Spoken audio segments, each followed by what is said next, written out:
So, as you might recall, in April of last year, there was serious concern by at least one State Department official about the safety of the then American ambassador to Ukraine, Marie Yovanovitch. Now, thanks to those text messages turned over to the House just a few hours ago, we now have documentary evidence of a person who's close to Rudy Giuliani texting back and forth with a guy about Yovanovitch's movements, her security, and more.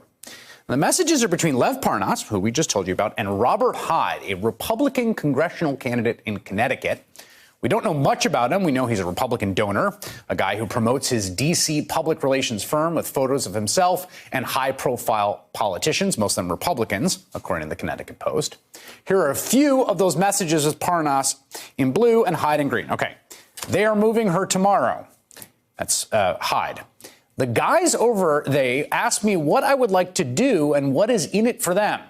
And then not getting a response, apparently, he says, "Wake up, Yankees, man."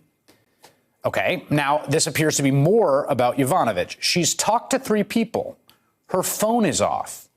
Computer is off, which again, how does he know her phone and computer is off? Then she's next to the embassy. Not in the embassy. Another text from Hyde. Private security. Been there since Thursday.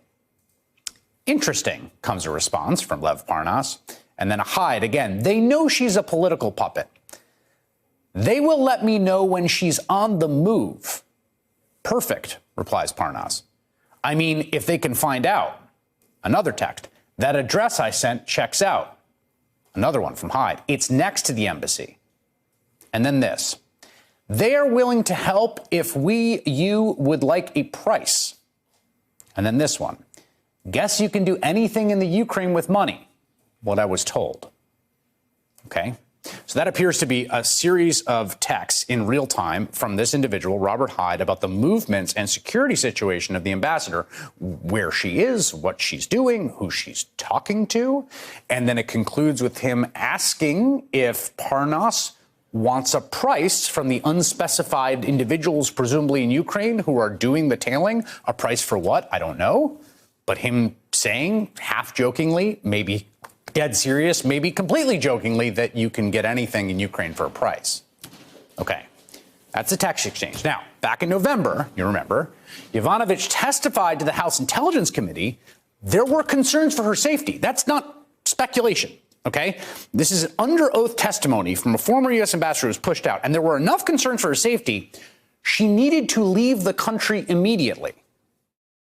Around 1 o'clock in the morning, she called me again, and she said that there were great concerns. There were concerns up the street, and she said I needed to come home immediately, get on the next plane to the U.S.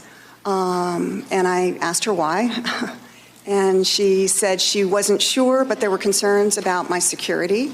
I asked her my physical security, because sometimes Washington knows more than we do about these things, and she said no, she hadn't gotten that impression that it was a physical security issue, but they were concerned about my security, and I needed to come home right away. So this is the U.S. ambassador to Ukraine. She's been targeted by Rudy Giuliani, publicly and privately, and Lev Parnas.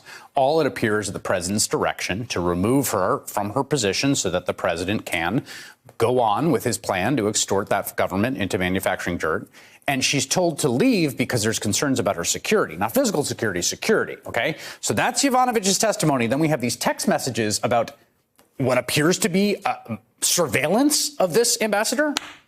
And then there's this part of the story. In the memo of that call, the infamous call with the Ukrainian president, the president of the United States, Donald Trump, he discusses Marie Yovanovitch, the ambassador, and he says this.